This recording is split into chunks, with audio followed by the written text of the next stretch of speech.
Hey fantasy football community, this is Average Joe's Fantasy Football and my name is Steve and I am here for your Week 11 waiver wire video. Week 11 is here and it is glorious. Yes, we had some great gains over the weekend and I just want to make sure you guys are prepared for some of the injuries that occurred over the weekend, especially to the quarterback position. So we're here to help you guys out with that. Also, again, if you have not and you started watching this video, please hit that subscribe button for us. We have done a great job. You guys have gotten us over that 100 subscriber mark, so thank you guys. We are currently running a giveaway. Right now, if you comment on our latest video, which would be this one right now, your favorite team, also follow us on Twitter and subscribe to YouTube. We are giving away a mini football helmet or fitted hat of your favorite team. So again, once we hit to that 300 subscriber, we will announce the winner on YouTube here live. So again, please make sure you hit that subscribe button. Also, while you're here, hit that like button if you like the content you guys are receiving. Hopefully, we've been able to help you guys again, get you guys some great answers to your lineups. So that way you guys are winning. Obviously, winning is all that matters right now, especially since we're getting closer and closer to the playoffs. So again, hit that subscribe button, hit that like button. If you have not, follow us on Twitter and Instagram. That's where we answer almost all of your questions instantly.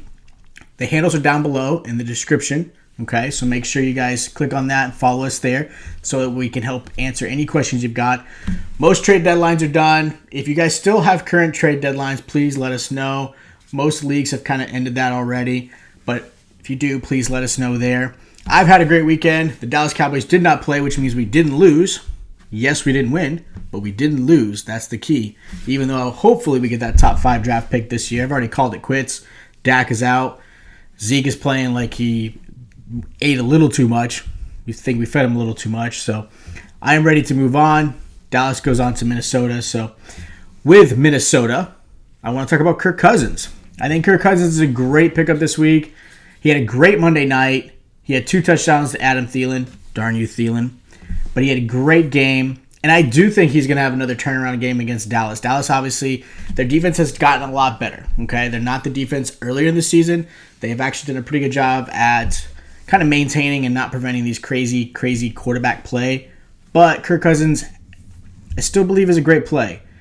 Justin Jefferson's done a great job at over 100 yards on Monday night. Thielen had 2 touchdowns. Cook, obviously, you got Cook. So I really think Kirk Cousins is a great pickup. He's available in about 72% of most leagues, and he's got some good matchups coming up, okay?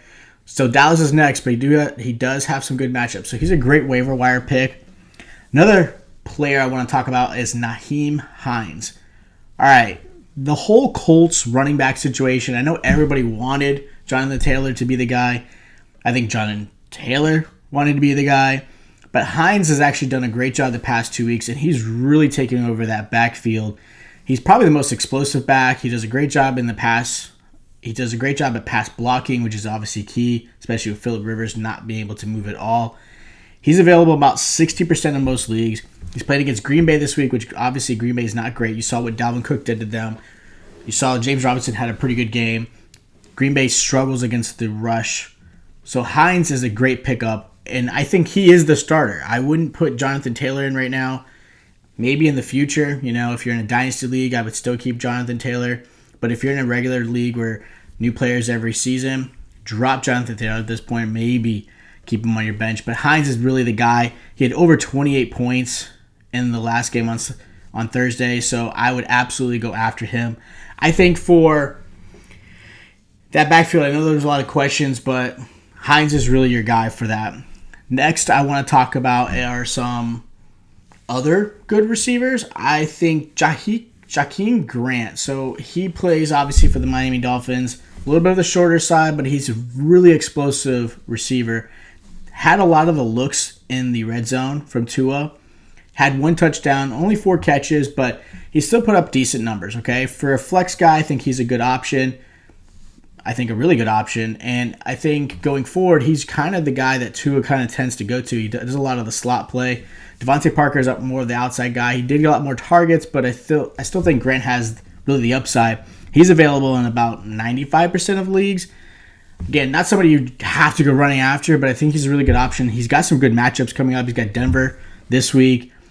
And obviously Denver's not doing a great job on the defensive side. So I think Grant's a good flex play.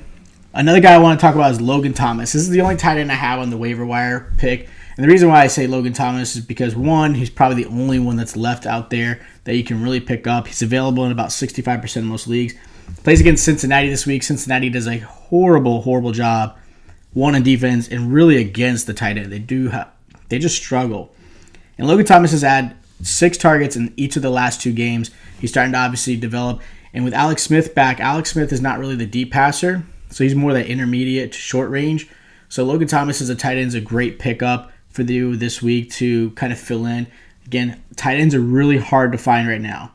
So if he's available and you kind of need some work there, make sure you grab him this week.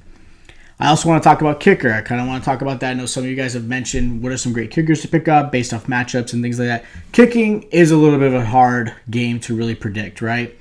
Based off of possible matchups, how good is the offense going down the field, how good is the offense at sometimes scoring or not scoring. So the number one guy I want to talk about is Koo for the Atlanta Falcons. So Younghoe Koo is a great pickup. He's leading the league as far as kickers and points. Does a great job. Atlanta does a great job of getting down the field. They do score, and they do struggle sometimes. So they have some good options as far as kicking goes. So make sure you pick him up. He's available in about 50% of most leagues, so he should be out there because he was dropped, obviously, with the bye week that just happened for them. So make sure you go after him. He's a good waiver wire pick as far as the kicker goes. Now, some honorable mentions this week. So I want to talk about some QBs and really the running back position. So honorable mention is Teddy Bridgewater. He's available in about 54% of leagues. Had a great game. Now, he is going against Detroit. The problem is he did get hurt. He's got a slight MCL sprain, so keep an eye on him. If he is going to be out, obviously don't pick him up. But if he isn't, I would absolutely go after Bridgewater against Detroit. They do a horrible job on the defensive side.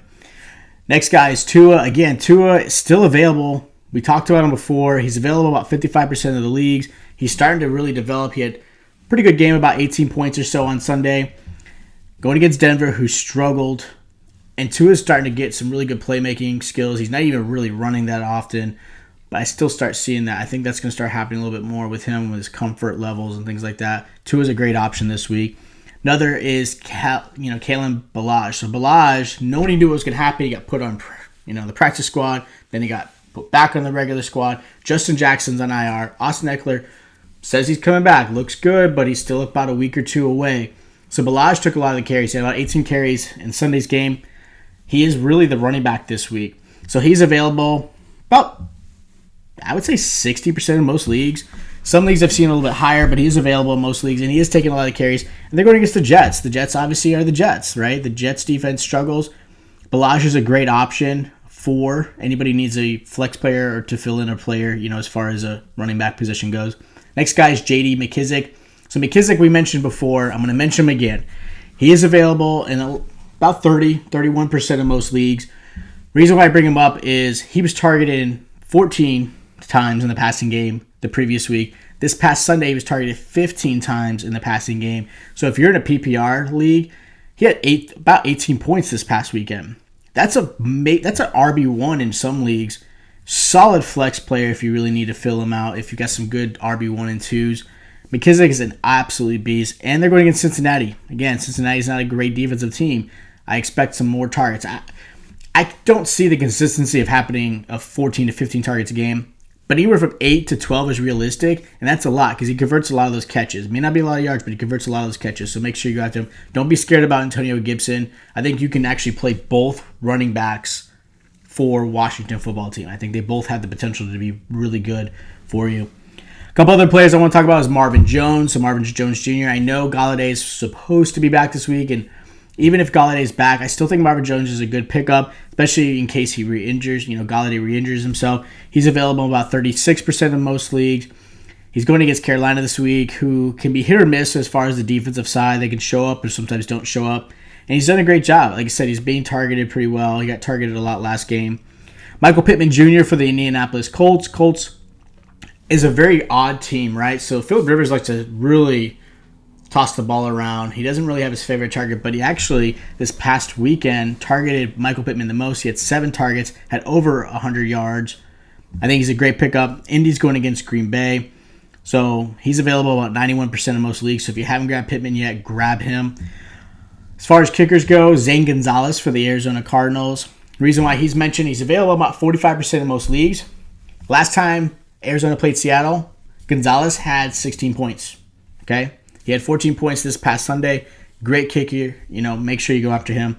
The other kicker is actually for Seattle, Jason Myers. So Jason Myers is mentioned because he's available in about 62% of leagues. Last time Seattle played Arizona, Jason Myers put up 12 points. Another great kicker, so make sure you go after him. Last thing I want to talk about is defense. So a couple of you guys mentioned defensive teams as far as some good pickups for this week. Again, I pick waivers based off of matchups. Yes, there's some good players out there, but if their matchups for the next 2 to 3 games aren't really solid, you're really kind of just streaming in this week, and that's okay. Sometimes you need that. But this week, as far as defense, I've got Miami Dolphins, available about 67% of the leagues. Dolphins actually have a really good defense. They're going against Denver, and Denver will be, there's a good chance they're without Locke. He's also got a rib injury just like Drew Brees. So make sure you go after Miami Dolphins defense. The last defense I want to talk about is the Los Angeles Chargers. They had a good outing last week. They're also going against the Jets. Again, Jets offense struggles. And the Chargers defense is available in about 72% of most leagues. So again, they are a great matchup this week. Make sure you go after the Chargers. So again, thank you guys so much for watching this video. Thank you guys for helping us get to our 100 subscriber goal. Obviously, our next goal now is going to get to that 125 mark. If you have not, make sure you follow us on Twitter and Instagram. Make sure you comment your favorite team and subscribe so that way you can be part of our giveaway. Again, when we get to that 300 subscriber mark, we're going to announce the winner. We want to give away some more stuff, and this is kind of that start of those contests, so make sure you guys subscribe. Also, hit that like button while you're there so that way you guys, again, show the love you've given us. If you have any other things you want to mention, waivers that maybe I didn't talk about, some players, make sure you comment down below. Comment if we helped you guys win over the weekend. That's what we're here for. We want to hear those wins. We want to hear that what we're giving you guys is helping you guys out. And let us know if we're getting you closer and closer to that championship, okay? Again, week 11, we're getting there. So again, thank you.